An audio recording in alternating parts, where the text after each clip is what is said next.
Anyone can follow. It takes something special to be an original, which is why the 2025 Lincoln Navigator SUV arrives with new ways of surrounding you in luxury, including the ultra-wide 48-inch panoramic display and the multi-sensory Lincoln Rejuvenate experience. A true original never stops evolving. So meet the 2025 Navigator, the original that's all new and better than ever. Learn more at Lincoln.com. Lincoln and Navigator are trademarks of Ford or its affiliates. This podcast is brought to you by Carvana. Carvana makes car selling fast and easy from start to finish. Enter your license plate or VIN and get a real offer in seconds, down to the penny. If you accept, Carvana will come pick up your car from your driveway. Or you can drop it off at one of our car vending machines. Either way, you get paid instantly. It's fast, transparent, and 100% online. Car selling that saves your time. That's Carvana. Carvana. Pickup fees may apply.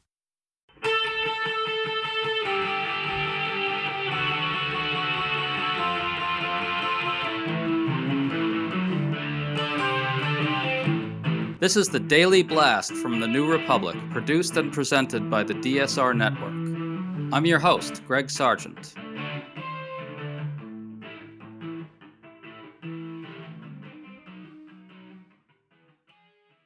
We're in a really strange moment right now.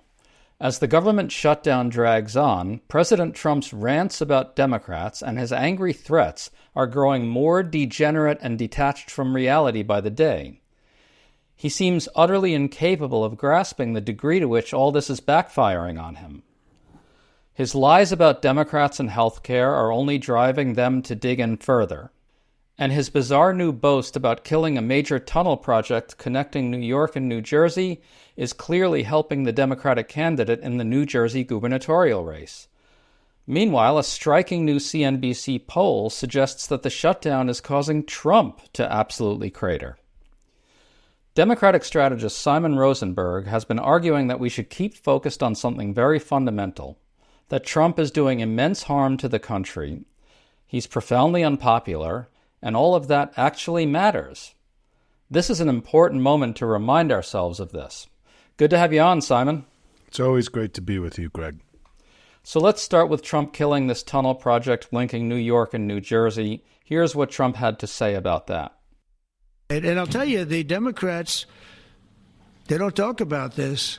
You know, we're getting rid of programs that we didn't like, but that were negotiated in, but we didn't like. We're terminating those programs, and they're going to be terminated on a permanent basis. And it's thousands of people, and it's billions of dollars.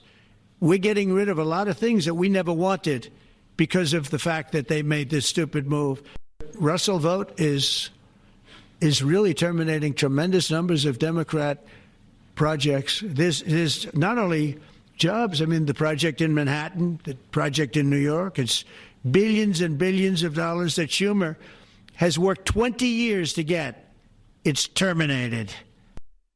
This is real deranged Mad King stuff, someone who has completely lost it. Strikingly, we just had these new polling averages from G. Elliott Morris, which put Democrat Mickey Sherrill up 6 points, 49% to 43% in the New Jersey race. And Sherrill is highlighting Trump's killing of this project daily in the race. Simon, your thoughts on all this? Yeah, I mean, I think there are two things that are happening simultaneously that we have to keep in our minds. One is that Trump is doing incredible harm to the country and breaking things that are going to be difficult, if not impossible, to repair. And we must act with incredible vigor to mitigate the damage and to win back power. But the second thing that's happening, and that's equally important, is that he's in physical, cognitive, and political decline, and that he's growing, I think, ever more distant from the American people. He's struggling to rally even his own voters behind major parts of his agenda, and that as a political project, he's failing. But I think to some degree, Greg, if I can just say, these two things are related. I think the more there's a perception that his government and his political project has failed, it's encouraging them, I think, or encouraging greater escalation towards authoritarianism. And that because I think they're growing to believe that winning the elections, staying in power through winning the elections next year is starting to become difficult, if not impossible. And so therefore they're going to door two, which is greater illiberalism, crushing their opposition. And Simon, it works the other way as well, doesn't it? Because the more authoritarian they get, the more unpopular they get. So can you talk about this New Jersey thing? I mean, this is such a clear illustration of it. He's going out there and saying, I'm terminating this project. He's so strong. He's an autocrat. He can do whatever he wants. But it's become a weapon in the New Jersey race against the Republican. Yes, and as have the government shutdown and the firings of government employees in the Virginia race. I mean, both of these have been, in their extremism, in their arrogance, in their untetheredness, right? They're taking clear, concrete actions to sabotage their candidates in the two most important elections in November. And it is because they are, there's a piece of Trump that is really important, that there's still this sort of element of buffoonery and madness and he's unhinged, and they do impulsive and crazy things. And so I do think that you're right. I think you were right to point out that what we're talking about is sort of this vicious cycle. I call it the vicious cycle of a failing strongman, that the more that he fails, the more that he grows distant from the public, which encourages him to become more of an illiberal strongman and to crack down on his opposition. And I think that he's in that dynamic right now. And unfortunately, what it's doing is that it's accelerating his experimentation with becoming a total autocrat. By the way, Simon, I want to underscore the importance of what you said about the Virginia race, because I think that's lost on a lot of people. All these threats to terminate all these federal workers and stuff, that's absolutely lethal for the Republican in the Virginia race, because there's a huge number of federal workers in Virginia. Listen, Abigail Spanberger made a video for our Hopium community that I'll be releasing in tomorrow, and she hits very hard that the layoffs, the illegal layoffs and firings, are having a huge impact on the economy of Northern Virginia, and this is very central to the argument she's making, right? And that her opponent supports all of this, right? And so I do think that it is. Greg, as you were getting at earlier, as you pointed out, just to reiterate the point you made, is that, I think that this issue of Trump taking money, taking total control of the Treasury and acting as if the legislative branch doesn't exist, is a legitimate kind of escalation in his effort to become a dictator and to have essentially this unitary executive where there's neither where there isn't three branches of government, there's one, because we've already seen the Supreme Court become essentially an adjunct or really report to him and do his bidding, weakening the legislative branch. And now what Trump is doing functionally by grabbing control of the purse is that he's eliminating the need for a legislative branch. And I think that, they are marching ever closer to this sort of fantasy they had, this unitary executive fantasy. And we have to take all this really seriously. Like he is attempting in a way that still I think is hard for us to all believe, that he is really trying to not be a president, but to be a dictator. And I think that he's escalated in that regard in the last few weeks. To stay up to date on all the news that you need to know, there's no better place than right here on the DSR Network. And there's no better way to enjoy the DSR Network than by becoming a member. Members enjoy an ad-free listening experience, access to our Discord community, exclusive content, early episode access, and more. Use code DSR2025 for a 25% off discount on sign-up at thedsrnetwork.com/buy. That's code DSR2025 at thedsrnetwork.com/buy. Thank you, and enjoy the show.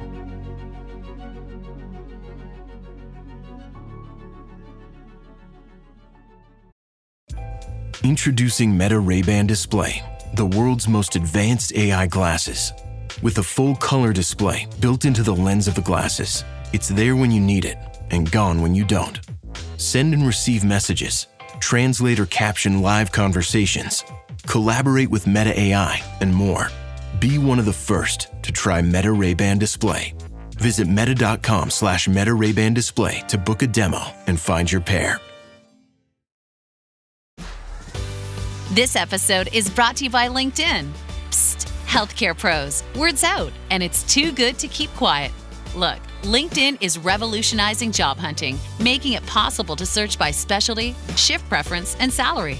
Endless scrolling is out. Whether it's a mental health therapist or dental hygienist, finding the perfect role is faster and easier than ever. Head to linkedin.com/healthcare and start your search today. Well, let's talk about this new CNBC poll, which shows him in real political trouble. It finds Trump 13 points underwater on the economy. Only 42% of Americans approve of his handling of it versus 55% who disapprove. Those are his worst numbers of any CNBC poll on the economy during either of Trump's two terms. And only 34% approve of his policies on inflation and the cost of living. 62% disapprove. Absolutely terrible. This is all related to the shutdown as well. Simon, what's your take on these numbers? Well, to me, there were two things about this poll that really stood out. Number one is that the way it was written and the way it has been covered on CNBC today is Trump failing, falling, stumbling, in decline, and losing. And for all of his, this stuff has been seen by all of their buddies in New York and on Wall Street. And I'm sure there are all sorts of emails now coming from Trump allies on the street about what the hell's going on. You guys are getting beat. So to me, the second bit that was really important is that they had a graph that's very prominent, both on television and in the written report, that that 53% of the country was blaming Trump and the Republicans for the government shutdown, and only 37% Democrats. That's the biggest spread of any poll that I've seen. And so what it shows is that Trump is now being blamed for the bad economy. There's an erosion of support for him on economic issues and his overall approval rating. He's losing the big argument with the Democrats on the shutdown. And so if you're a Trump supporter in the business community, which is where this stuff is reaching, what this is signaling is that he's failing and that he's losing and that he's not winning against these dirty Democrats that they hold with such incredible contempt. Simon, let me jump in and say that among independents in the CNBC poll, 58% blame Trump and Republicans and only 21% blame Dems. So they're losing the middle of the country. They're losing the middle of the country. And the thing is, this poll is actually on most issues better than most of the other independent polling. This poll trends a little bit more Republican historically compared to the other independent polling. I mean, the polling that Trump has had in the last few weeks in The Economist YouGov and Reuters Ipsos and all of the other independent polling, there's been two things true about the polling. One is that he's been consistently now below where Biden was after his disastrous debate performance, when he was in such bad shape that he was forced out of the presidential race, right? But the second thing is that in most of the polling we've had in the last few weeks, Trump is in the 20s and 30s on major issues, not in the 40s and 50s, which means that he is really struggling to rally the country behind him on anything that matters to the American people. And this gets to the core argument I've been making, which is that his powers are ebbing. His powers of persuasion are ebbing. His health is ailing. He's clearly in cognitive decline. He's growing, I think he's basically 55% of the country is basically unavailable to him now on any major issue. So speaking of Trump's decline, let's listen to Trump talk about Democrats and the shutdown at a press conference he just had. I think right now the Democrats are really damaged, mentally damaged. They want to take $1.5 trillion with a T, $1 trillion and give it to people that invaded our country. They came into our country illegally from prisons, from mental institutions, gang members. They want to give them health care and take it away from our citizens. We're not going to do that. $1.5 trillion they want to destroy. They want to destroy our health care system. We're not going to let that happen. This is just whacked out shit. Everything I'm seeing out there suggests that this kind of nonsense only gets Democrats to dig in more. You talk to a lot of Democrats, Simon. Is that your sense as well? Yeah, Democrats think we're winning this. And based on the polling, we are. I mean, we're not only winning on the question of who to blame for the shutdown, but, the country clearly wants doesn't want the healthcare cuts to go through. And so we're in a very strong position on the two central issues that are being litigated right now. Trump is failing to win either one of them. I mean, imagine that in most of the polling right now on the question of do you blame Democrats, which is the central argument he's making right now. This big argument Trump's making is the shutdown is their fault. Said Democrats shut it down. He's not above 37% on that in any poll. And they've appeared very flummoxed. Mike Johnson has exhibited historic cowardice in keeping the Congress out for the last few weeks. It's sort of an unprecedented, extraordinarily illiberal and almost comical and ridiculous thing that he's doing. Thune went on MSNBC this week and sort of tried to make nice with Democrats and sort of indicated that he also was really upset at what Russell Voigt was doing and his, commanding illegally the Treasury dollars, right? So I think these guys are all of a sudden, they went from believing they were the kings of the world to being in kind of deep shit politically. And it's happened really quickly. And I think we have to give Chuck Schumer and Hakeem Jeffries a lot of credit for having seized this opportunity and continue to keep their team together in this important fight. Well, I would like to see a lot more from Schumer and Jeffries engaging on immigration, engaging on the slide into authoritarianism, but point taken. To your point about them thinking that they're on top of the world, that gets at a tension I want to talk about. On the one hand, Trump really thinks he's on top of the world, right? He thinks he's a world historical figure now with what happened in the Mideast. He's murdering people in the Caribbean with total impunity, with bombs that go boom and make him feel powerful. He's sending troops into cities. All of that makes him very, very strong. He thinks he can just lie wildly about the Democratic position in the shutdown and throw the word illegals around, and the American people will be hypnotized by his magical lying powers. But then you look at the CNBC poll, once again, Trump is underwater on deportations too, his strong issue, right? And the public is negative on his handling of the Israeli-Hamas conflict. He is incapable of understanding any of this. And that tension is, I think, very dangerous in the sense that you got at it earlier in the discussion. Well, the question is, I have a slightly different take on it, Greg, which is that I think he actually knows all of this.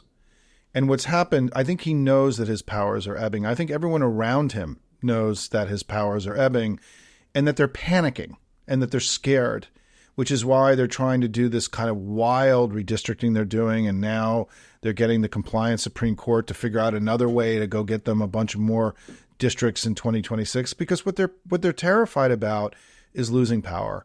And this maybe this is the tension you're describing, is that we know from history that a lot of what causes governments and leaders to become autocrats is the sense that in order to gain power, or while in power, they broke the law, and therefore if they ever lose power, they will be subject to justice. We are now in that place here in the United States, right? Donald Trump is a crook. He is unprecedentedly corrupt. He's killing people illegally and murdering people and has people doing it with him, by the way. It's not just him, but there are people committing crimes with him. The people who are Russell Voigt and Kevin Hassett and others who are working to steal money from the Treasury are committing crimes, right? Now, he may be promising them pardons, but the issue now is that there is this wild, sort of incredibly animating fear they have of Democrats winning the elections next year. And I think it's because they're aware that not only will there be subpoenas and hearings, but that there's a chance that they could go to jail this time, right? Because I don't think we're going to be so stupid to not prosecute this stuff effectively.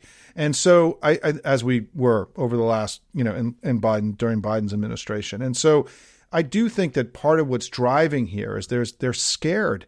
They're losing. They don't feel like this stuff is working. They know the economy isn't going well. So what it's causing them to do, Greg, is a version of what you were saying, which is for him to he has to restore his strength and his manhood and his manliness through these other extraordinary means, right? Through the use of the military, through killing fishermen in the Caribbean, right? Through the saber rattling that he does against the Democrats every day, to putting James Comey into jail. These are ways of him restoring strength that he actually doesn't have. It's like drinking blood of virgins, right, in order to restore the decline that he's going through. And I think that, again, we are now in this place where he's made a decision not to course correct, not to try to become popular, not to do the right thing for the American people, but to stick to his oligarchical agenda that's enriching a couple hundred of his buddies and screwing over everybody else.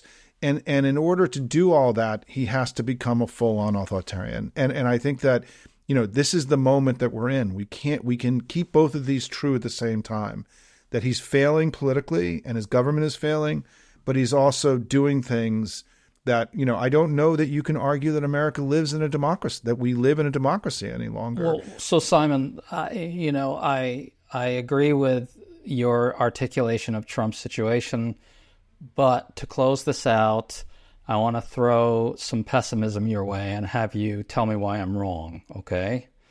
So I don't really have any confidence in the notion that these people will face any kind of accountability, even when we have a real attorney general again. And on top of that, as weak as Trump is, I can see scenarios where Democrats end up with not that much in the shutdown fight. Maybe they get the subsidies restored temporarily. They're certainly not going to get anything more than that, I don't think. And they should be asking for a lot more. They are asking for more, and they should be holding out for more, but I don't know that they will at the end of the day. And then with all this redistricting going on, I worry that Democrats won't be able to win the House by enough to capture the House. Democrats are also in a pretty rough political situation in many respects. Am I wrong about all that? I worry about the escalating authoritarianism in the last few weeks. I don't think we have really sort of processed the degree to which that Trump is now acting as if there's no longer a legislative branch in America. And I think his corralling of the Treasury and treating it like a piggy bank is among the most dangerous sort of moments in this Trump 2.0. But to respond to all of what you've said directly, look, we're in it now, right? We're here now. There are no easy paths for us any longer. What's in front of us is a 5 to 10 year or even longer process of, getting rid of MAGA and restoring the integrity of our democracy. And it's going to be really hard and really painful. And people are going to have to recognize this is going to be the hardest thing that any of us have ever done in our political lifetimes. And because of that, we might as well get on with it and bring it on. I think we have to stop believing that somehow there's an easy path here, or that somehow we just win an election and everything's going to snap back. I think all the things you described are going to be hard. Winning the elections next year are going to be really hard. They're going to have unprecedented amounts of money.